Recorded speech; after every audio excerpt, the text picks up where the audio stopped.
দিবেন। সুবহানাল্লাহ ওয়া বিহামদিহি।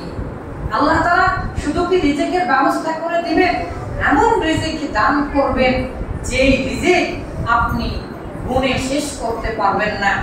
রিজিক মানে যে শুধু খাবার এমনটাই নয়, আপনার সন্তানও আপনার জন্য রিজিক। আপনার সন্তান, আপনার সকল নিয়ামত, এই পৃথিবীর সকল নিয়ামত, আপনার মন ভালো থাকা, আপনি শরীর ভালো থাকা, সবকিছুই রিজিকের মধ্যে অন্তর্ভুক্ত। সম্মানিত সুধী, এবারে আসুন, মহান আল্লাহ তাআলা নিজে রিজিকের দায়িত্ব নিয়েছেন, তাহলে আপনি কেন রিজিকের জন্য এত পেরেশান হচ্ছেন? মহান আল্লাহ তাআলা বলেন, ওয়ামা মিন দাব্বাতিন ফিল আরদি ইল্লা আলাল্লাহি রিজকুহা।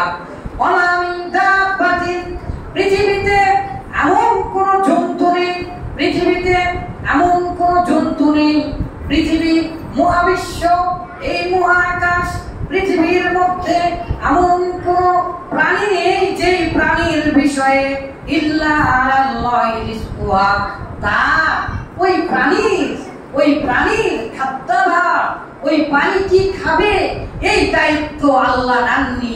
এইরকম কোন প্রাণী এই পৃথিবীতে নেই। তার মানে পৃথিবীর প্রত্যেক প্রাণীর খাদ্যের দায়িত্ব আল্লাহ তাআলা নিজে নিয়েছেন।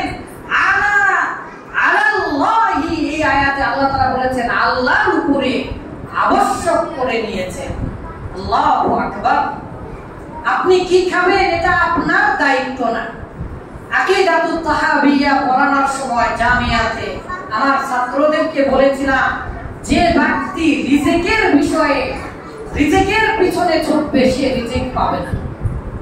কিন্তু আল্লাহ তাআলা বলেছেন, ফাইদা কুদিয়াতিস সালাতু ফান্তাশিরু ফিল আরদ, যখন এই যে জুমার সালাত শেষ হয়ে যাবে তোমরা জমিনে ছড়িয়ে ছিটিয়ে পড়ো, তোমরা জমিনে রিজিক সন্ধান করো। তাহলে আকীদার বিষয় হচ্ছে রিজিক। আল্লাহ তাআলা বললেন তোমরা জমিনে ছড়িয়ে ছিটিয়ে পড়ো, কিন্তু বিশ্বাস রাখতে হবে কি শুধুমাত্র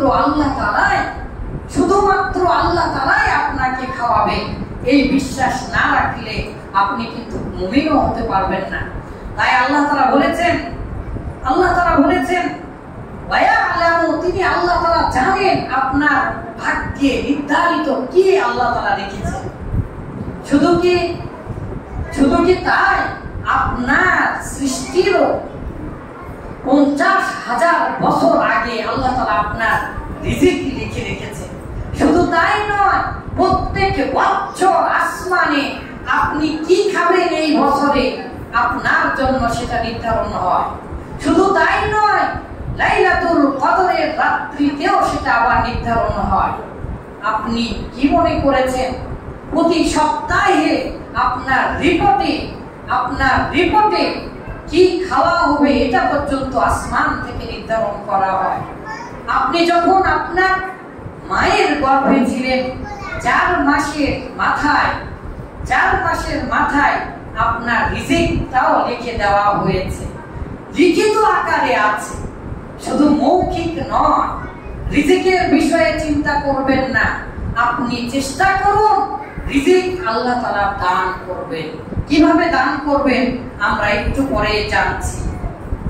আন ওমর ইবনুল খাত্তাব রাদিয়াল্লাহু আনহুমা قال رسول الله صلى الله عليه وسلم, ওমর ইবনুল খাত্তাব রাদিয়াল্লাহু তাআলা হতে বর্ণিত তিনি বলেছেন, ওমর রাদিয়াল্লাহু তাআলা আনহু বলছেন, লাউ আন্নাকুম কুনতুম, যদি তোমরা তাওয়াক্কালুনা আলাল্লাহি হাক্কা তাওয়াক্কুলিহি, যদি তোমরা আল্লাহ তাআলার উপরে যথাযথভাবে ভরসা করতে পারো,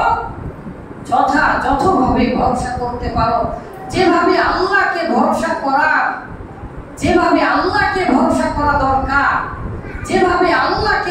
করা দরকার, সেভাবে যদি তোমরা ভরসা করতে পারো। তার মানে কিভাবে? এই পৃথিবীর কেউ আপনাকে একটা দানাও খাওয়াতে পারবে না, আল্লাহ ছাড়া কেউ খাওয়াতে পারবে না। এই ভরসাটাই রাখতে হবে।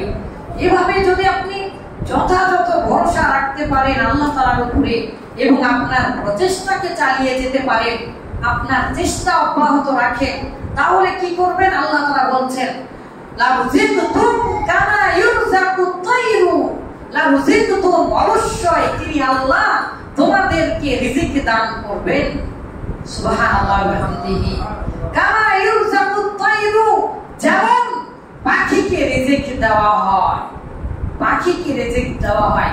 আল্লাহ রাসূল সাল্লাল্লাহু আলাইহি ওয়াসাল্লাম বলেছেন, হাদিসে এসেছে ইউরযাকুত তায়রু, যেমন ভাবে আল্লাহ তাআলা পাখিকে রিজিক দেন।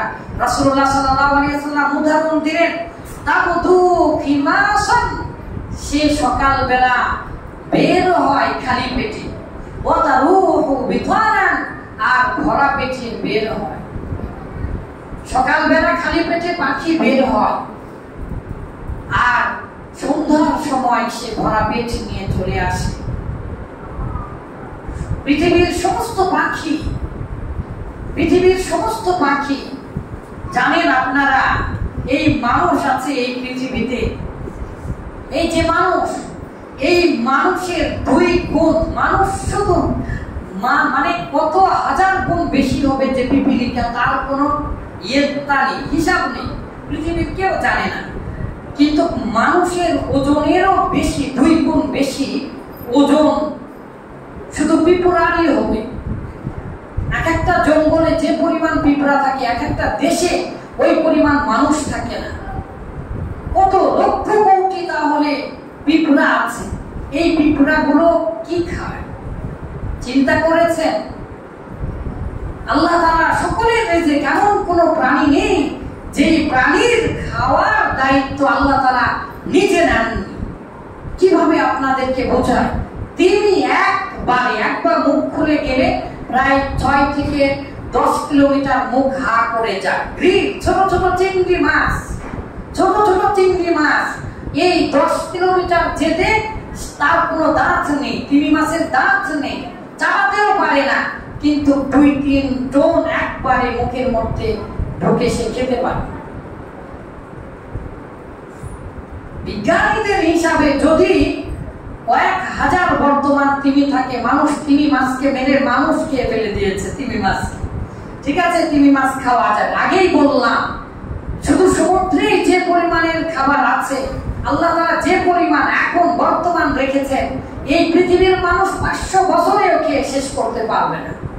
কারণ সমুদ্রের যে পরিমাণ প্রাণী আছে, মানুষ তার 5 ভাগ জেনেছে। 100 ভাগের মধ্যে 5%, 95 ভাগে এখনো জানে না। কত আল্লাহ তাআলা সমুদ্রের মধ্যে কি রেখেছে। আর সমুদ্রের পোকা মাকড়, সাপ বিচ্ছু যদি আপনার ক্ষতি না হয়, সব খাওয়া যাবে। কালবুল বাহার, সমুদ্রের কুকুর খাওয়া যাবে। খিনজিরুল বাহার, সমুদ্রের শুকর খাওয়া যাবে। কাকড়া তো আছে, আমাদের বাংলাদেশেও চাষ হয়। একবার মদিনাতে আমরা রান্না করে কাকড়া, তারপরে অক্টোপাস এগুলো খাচ্ছিলাম। খাওয়া যায় আছে বলে খাচ্ছিলাম, যদিও বা খারাপ লাগছিল। আপনার কাছে যদি খারাপ লাগে তাহলে খাবেন না, যদি বিষাক্ত হয় তাহলে খাওয়া যাবে না। অন্যান্য হাদিস দ্বারা সেগুলো প্রমাণিত। সম্মানিত ভাই, আপনি খাবার চিন্তা করছেন, আপনার খাবারের জন্যই তো এই পৃথিবীর সবকিছু সৃষ্টি। আপনি মনে করেন মশা আপনাকে কামড় দেয়, জানেন একটা মশা যতক্ষণ পর্যন্ত না তার মধ্যে রক্ত ঢুকবে, পুরুষ মশা রক্ত খায় না, মহিলা মশাদের রক্ত খেতে হয়। রক্ত পেটের মধ্যে না যাওয়া পর্যন্ত তারা ডিম উৎপাদন করতে পারবে না। আপনি জানেন এই পৃথিবীতে মশার হায়াত, গড় আয়ু 2 সপ্তাহ, 21 দিন 22 দিন গড় আয়ু তাদের, মাত্র 21 দিন বাঁচে। তারপরেও মানুষের সংখ্যার চাইতে অনেক অনেক বেশি সংখ্যা হচ্ছে এই মশা। মশাকে মারার জন্য বিজ্ঞানীরা মশা সৃষ্টি করছে, সেই মশাদেরকে আবার খেতে দিতে হয়। এই মশা, তাহলে এই মশা 21 দিন বাঁচুক আর 3 সপ্তাহ 1 মাস বাঁচুক, এরা কি খায়? মশা কেন সৃষ্টি করেছে কে যেন একজন বলেছিল, মশা যদি না থাকে তাহলে ওই ছোট ছোট ঘাসের উপর জাতীয় মশার লার্ভাগুলো যেগুলো খায় ওই প্রাণীগুলো থাকবে না। ওই প্রাণীগুলো না থাকলে মাকড়সা আবার থাকবে না। এই যে বাংলাদেশে ধান হচ্ছে, এই ধান হবার পিছনে অন্যতম একটা বড় ভূমিকা রাখে। আল্লাহ তাআলা এমন ভাবে ইকোসিস্টেম চালু করেছেন যে মশা মাকড়সাও ভূমিকা রাখে। কয়েক লক্ষ মাকড়সার জাল যদি আপনি একত্রিত করেন, এক পাউন্ড ওজন হবে না, কিন্তু ওই মাকড়সার জাল পেতে রাখে মূলত মাকড়সা আবার তাকে খাওয়ার জন্য জাল বানিয়ে রেখেছে। তাহলে তো হামড়ে পেরে একেবারে ছিন্ন ভিন্ন করে খাবে, কিন্তু মাকড়সা আবার কামড় দিয়ে খেতে পারে না, তাকে চষে চষে খেতে হয়। আপনার শরীরের, আপনার এই সুন্দর চেহারার মধ্যে এমন প্যারাসাইট ব্যাকটেরিয়া আল্লাহ তাআলা মায়ের পেটের মধ্য থেকে আপনার মুখের সাথে লেগে দিয়েছেন। আমার কাছে আসেন, আছে দেখা দিব প্যারাসাইট গুলো আপনার মৃত্যুর পর সেটা চলে যাবে।